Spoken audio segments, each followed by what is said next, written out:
Ladies and gentlemen, welcome to the CX Goalkeeper Podcast. Your host, Greg, will have smart discussions with friends, experts, and thought leaders on customer experience, transformation, and leadership. Please follow this podcast on your preferred platform. I am sure you will enjoy the next episode with the guest I selected for you. Join the CCW UK Executive Exchange from November 12th to November 14th, 2024 at the Hilton London Scion Park. Network with top CX leaders and explore cutting-edge strategies to transform customer experience. Don't miss out. Register today. More details on www.cxgoalkeeper.com/CCW. Ladies and gentlemen, welcome to the CX Goalkeeper Podcast. Today I'm super thrilled to discuss with Patty Soltis about the C-suite and how to convince them that what we are doing makes sense. And I'm really keen to kick off this discussion. Hi, Patty. How are you? Hi, how are you? Super keen to kick off this discussion and have a nice chat together with you. If it's similar to the pre-discussion that we had a few minutes ago, then it will be a blast.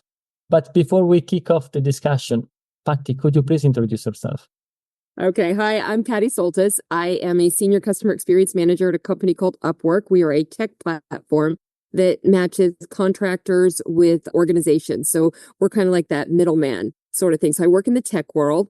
Been there almost a year. I have been a patient experience consultant. I've been a principal analyst of customer experience. I have been an independent consultant, and then I spent 27 years in retail. And that's where I learned about customer experience. Thank you very much. And to learn a bit more about you, which values drive you in life? Well, I have to say that I am a capitalist at heart. Like, it gives me like a thrill and a boost to know that, like, essentially you're winning, like you're building a business, you're moving forward with something. But there's a reason why I feel that way, and that's because of the economic opportunities that can provide people. So I just think that there's some good that can come as you're building a business and you're able to become more profitable and you're able to grow. It offers more jobs to people. It offers job security to people. There's a lot of good pieces that come inside of that, pretty much anywhere you go. And generally, I work for organizations that also have like a greater good built in. So right now at Upwork, what we do is we help people find jobs and match jobs up. So we help employers solve problems and we help freelancers find work. And that to me is a really big greater good.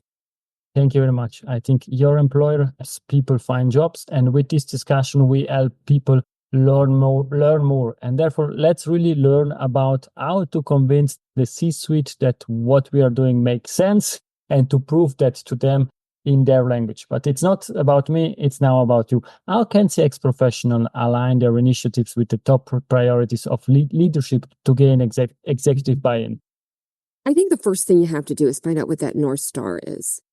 Because once you know what that is, you can start to align in that. You got to know what the North Star is. You got to know what the strategy is. What customer segments are they going after? What products are they pushing? And then you can feed into all of that. And I think that's such an important thing to do, is to be able to feed into that. And once you know all of that, then you have to understand what the processes are. How does something grow and how does it become developed? So I work a lot in my current role with product managers. And I work with the product managers, I work with the directors, I work with the VPs. And really, it's been a huge learning curve for me in the past 10 months to learn what are their processes. How does this come about into being? At what point in time am I going to be valuable to them? At what point in time am I going to be invaluable to them? And at what point in time am I going to be a hindrance to them? So I've been learning all of those pieces for the past year almost. And I think it just brings that value into it. So I think that's just so important. I mean, I look back at my retail days and my job in retail was to drive a business. My job in retail was not customer experience. I was a vice president, general manager, which means I was in charge of running the store. And they were big stores that I ran. For those who know the American companies, they were Lord & Taylor, Marshall Fields, and Neiman Marcus. But my job was to ensure that profit number hit the mark or came in actually a little bit better. And I did that with customer centricity. So I just think about all the ways we can use customer centricity to help organizations hit that number. But you got to know what the North Star is. You got to know what the strategy is, and you have to understand their processes. You are explaining that in a very easy way and simple way, but in the reality, what you're saying, it's make a lot of sense, but not a lot of CX professional and CX teams are doing that, because you mentioned several topics I would quickly touch. And the first one is, you said it hit that number, and it was not the NPS score, the customer satisfaction score, it was profitability number. And the second thing that you mentioned is the knowing the North Star, knowing the strategy, but it's not the strategy that you create in your small CX team. It's the strategy of the company. It's the North Star of the company. Could you please elaborate a bit on that? How are you, or were you able to align that? Well, first of all, I'm going to start off saying this. It's hard. This is not an easy thing to do by any stretch of the imagination. So it's so easy for me to say it. Very, very difficult to do it. But you have to kind of put in the work, and the payoff is immense. So I look at it this way. It never ceases to amaze me that C-suite people forget there's a customer. And they forget that that customer has behavior, emotions, and decision-making that they go through. So part of my job is to educate them on that in relation to the strategy, to the North Star. So that's part of my job right there, is to close that chasm. So I think about that right there. How am I going to bring those two things and bring them together? Because when we know more about our customer, we can be more profitable. I know that because I did it. I did it for almost 30 years. To me, it's so easy, not so easy for other people to understand. So a big part of my job, honestly, is education and really helping people understand that. The other part of my job is, I don't know that I ever really talk about just NPS as a number. I talk about satisfaction, but I'm not like, our NPS is this, and I'll share that it's dropped, or I'll share that it's gone up or something like that. But for me, it's getting into that qualitative piece that's behind that number. So if I say that NPS is coming down, and my immediate sentence is our NPS is coming down because our customers want more XYZ, or because we did this, they're now aggravated with us. It's got that connection. Then I bring the quant piece in. But the quant piece isn't the NPS number. The quant piece is our promoters are spending this much more. Our detractors are spending this much less.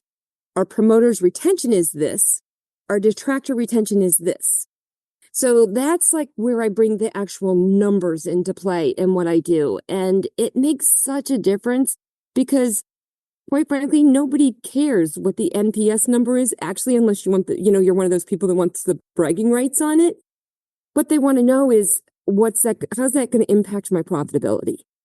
So that's where I tie that in with the qual feedback and then bringing in the quant.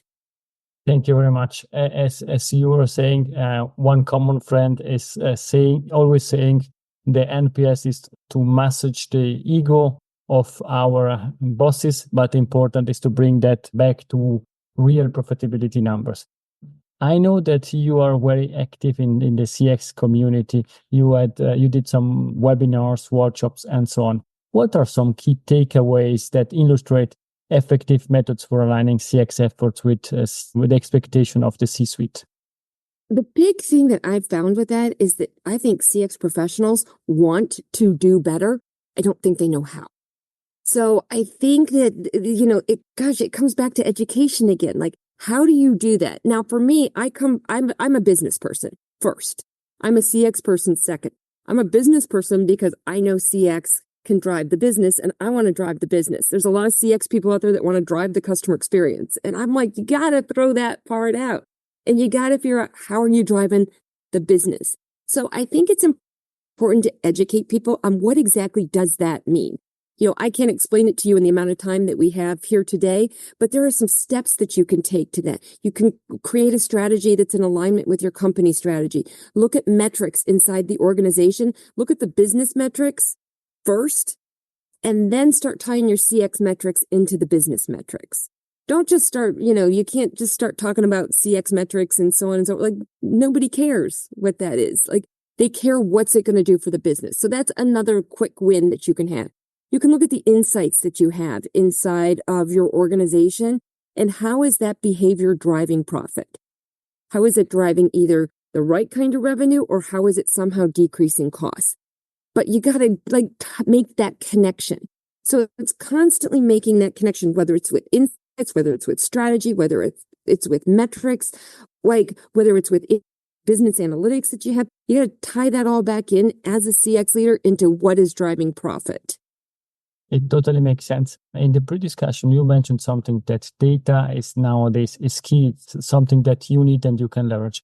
Now you're saying, or you said you are in with your employer since 10 months, so roughly for 10 months. How are you able to get and put all this data together? I keep asking the same question over and over and over again. Because I do look at things as a business first, I know what metrics it is I'm looking for and what it is I want. I also know that I'm not going to get everything all at one time. So this is kind of like it's a timing piece and a prioritization piece. So one of the first things that I wanted to know and I wanted to learn was how much more do our promoters spend than our detractors? I'm still working on some things. I'm still working on getting retention numbers and being able to tie those in completely. I have them to some degree of certainty, but not enough certainty yet. I had to figure out how much, do some of the risk factors that are out there with some of the behavior that we see, how much do those impact our business? Like, it's just been constantly persevering and asking questions and following up. And gosh, it takes so much perseverance and you just got to keep going with that. And eventually somebody's either going to give it to you or they're just going to give it to you because they're like, I cannot have this woman ask me that question again. So, but the other thing that I did that's been probably the most helpful thing is we have an incredible data team inside our customer experience group. And I work with them very closely. And I essentially can't do anything without them because they supply me with the data, but I have to know what to do with that data. So I go to them all the time and I'm like, what if we looked at this? And what if we looked at that? And once again, it's in a prioritization with them. I know that at the end of June, when we hit the end of the first half of the year, I'm going to put together a whole satisfaction report on we call it H1. Company's never seen anything like this. It's going to be a new report for them. And I did a trial run at the end of Q1 to kind of see how it was all going to be put together. So I have an idea of what I'm doing, but since I finished that one at the end of Q1, I've been working with the data team on Q2, how we're going to put this thing together. So we're already formulating this and we haven't even started working on it yet. So there's a lot of moving pieces with it. And it rolled back to just what my own strategy is and what I want to accomplish by the end of the year. And I know what my goals are. Want to accomplish, and I can't do it without the data team. So they are probably my closest partner. I think with data, we can do a lot. And you are really deep diving in this metrics topic. And the metrics are the logical side of the business, but there is also an emotional side. And I know that you are very strong also in storytelling. Can you please share perhaps some best practices? How are you able to link metrics with storytelling to demonstrate the impact of CX on the organization? I'm going to tell you what happened to me last week because I just was like, I can't believe this just happened. So last week I had the good fortune to go to our company headquarters in San Francisco with one of the teams. And they have this really big offsite, which was amazing. But one of the things they did at the offsite is they brought in 5 of our customers. And these 5 customers, well, one of the user research people, them, and they sat there and they talked about every single thing that I have already shared with this team. There was nothing they said in the course of the hour that they spoke, but this team was eating it up when they were saying it, just eating it up when these were live they weren't in person, but they were on a Zoom. And I was sitting there and I was like, how can I do this? Like, how can I somehow bring to life these stories that they got it? Like they understood it so clearly. And I just so happened to be sitting next to the director and I leaned over to him and I asked him, I was like, what can I do? Like, you got to tell me, how do I bring this to life? So that's one of the things that I'm figuring out is how do I do that? And part of what I'm going to do is I have some pretty good notes from the different things they were saying, and I'm just going to refer back to them. Taking it out of my words and putting it into their words is one thing. And so I think that's just so important. Anytime we can get a snippet of somebody else saying it other than us, it matters so much, whether it's a video, it's live, whatever. But they just ate that right up. And I was like, and even right now, I'm still just like a little like, God, I got to figure this out.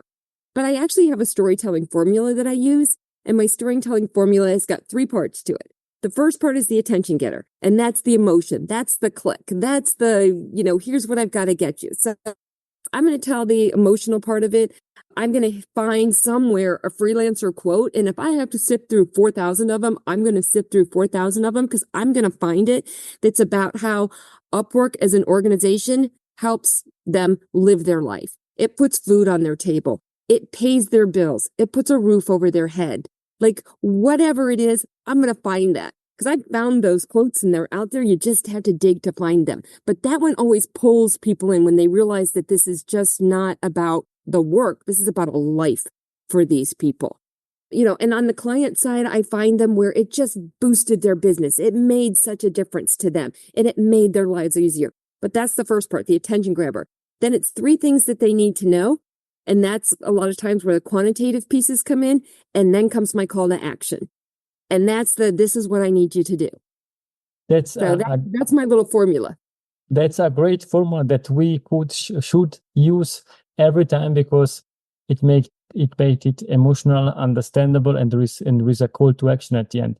And I think you are very empathetic. You try always to understand the others. And now this is also the example that you shared. And how can CX leaders leverage empathy to influence the organization and to improve these outcomes? It's so easy. It's hard, but it's easy. You got to speak their language. You have to. It's just, there's no ifs, ands, or buts about this. It's not about going in and hitting them with VOC and the customer journey and, all the other pieces that we talk about inside the CX world. You got to throw that stuff away and you got to go in and talk their language. And, it takes work to do that, but you have to learn what's important to them. And you have to, like I was talking about earlier, you have to learn their process because you're coming at this from their point of view. And that all leads into how are you providing value to them? So it kind of just wraps it all up. But once you speak their language, you use their words, you've found what's important to them, it makes such a difference. I mean, I tell the people that I work with in the marketplace division, I'm like, you guys are my customer. You tell me what you need and I'm going to get it to you. If I don't get it right, you got to tell me that because I'm going to go back and redo it and make sure I do get it right for you. But they're my customer and they know that. And I tell them that all the time. And it's funny because I had one of them recently say, you got to stop telling me that. Like, I get it. Like, you're going to do for me. And I'm like, yeah, I'm like that little dog that follows you around. And is like, what can I do? What can I do? What can I do? That's me. And it's such a neat way to do it and such a wonderful form of servant leadership. And it's moving the mountain and it's showing that I'm there to provide the value. You mentioned that you are working really a lot together with the data team. Now you did the example with marketing. But I think there are still some barriers that the CX team are facing. They have some issues, some problems to really thrive the business. And we discussed also in the pre-discussion, as on your side of the world, also on my side in Europe of the world, companies, when they need to start cutting the costs, the first functions that they're looking at is, for example, customer experience, because they're not bringing numbers, because people are questioning their values. Do you have some strategies that you can share to overcome these obstacles? Yeah, stop trying to prove ROI. Like, it's impossible. You can't do it. And it's like banging your head against a wall trying to prove ROI. Like, it's so hard. But everything that I've described to you, that's all about putting value into the organization. And I am not by any means saying I've mastered this. I'm pretty good at it, but I learn all the time ways to get better at proving value so that what I do does become invaluable to the team. I mean, I work in the marketplace division. I work with probably close to 100 different people, at least. There might be more. It's a kind of a joke. We don't know how many of them there are because it's the directors, it's the VPs, it's the product managers, it's the content team, it's the marketing teams, it's the engineers. Like there's so many of them, and there's me. So like there's a ton of them out there, but my job is to provide value to them. It's to give them that insight into the customer that they can't get otherwise. And I have to be able to go in and segment data and give that to them. If I know there's a category of business that we're focusing on, I'm going to go in and pull that information out for both our clients and our freelancers. And I'm going to share that back with them so they understand it a little bit better. So as they are designing product and as they are making improvements on our platform, they know what people actually want. Then my data team comes in and they help me understand the behavior side of this. So I can share sentiment. I get the data team to share behavior with me on what people are actually doing. Combine those two things, and that's a home run. Like that's a goal. I'm putting it in the football terms there. But that's like a score. Like you can't beat that win when you can put sentiment with behavior and then tie it into the metrics in the organization. Like that's value. And if we as CX people focused on that value, and it's a continuous learning kind of thing, because once again, I'm not going to say I'm a master at this, I'm pretty good. But if we can provide that value, that's our win. And that's how we can stay thick inside organizations. And I don't think what I'm saying is necessarily all that new or revolutionary or anything. Like I remember Harley Manning saying it for years. In years, he's been talking about this. I mean, he's retired now from Forrester, but you live it, and it puts a bounce in your step. It makes your day a little bit brighter because you know that you're doing things that matter to the organization, and you know you're doing things that matter to the people in the organization, and your job becomes invaluable. I love this discussion. I love the energy you are bringing in, putting together behavior, sentiment, financial data all together to bring them and make a home run or a goal. As you said you are good at it, but you are not a master. I think from my point of view, you are a top player in the customer experience community. And I am super thankful that you accepted this invitation and we had this discussion. We are coming to an end of this game, but I still have 3 questions for you in the extra time. Fast forward 10 years from now, we are back on the CX Goalkeeper podcast. What we are discussing about? My retirement. I'm going to be retired by then. But, I think that we haven't talked about tech and AI, and you can't have a conversation without those two things. And I'm curious to see exactly where that's going to go. I don't think that this is a situation like, a couple years ago, we were all talking about the metaverse and we talked about NFTs and, a whole bunch of different things. The piece with tech and AI, that's just going to keep moving us forward. And I'm really curious to see where it's going to go and where it's going to take us. I think you're always going to need that human element to provide that like the sentiment and the understanding and in those pieces of it, and to build that rapport and the relationships.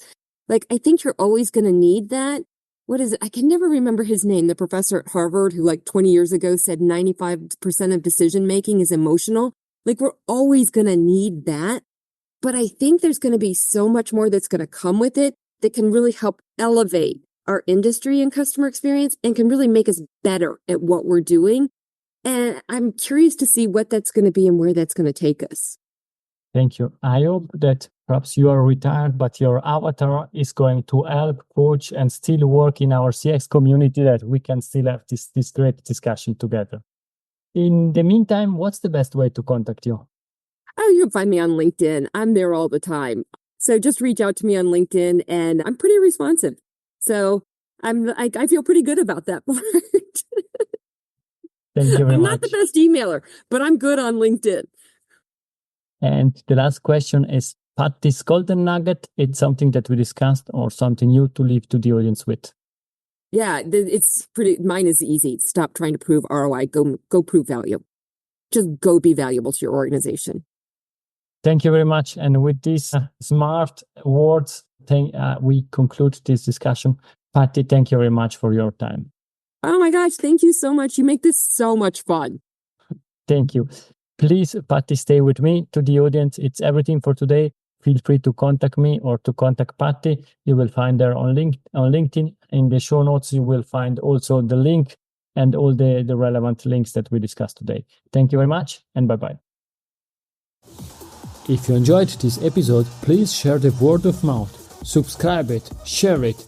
Until the next episode, please don't forget, we are not in a B2B or B2C business, we are in a human-to-human environment. Thank you!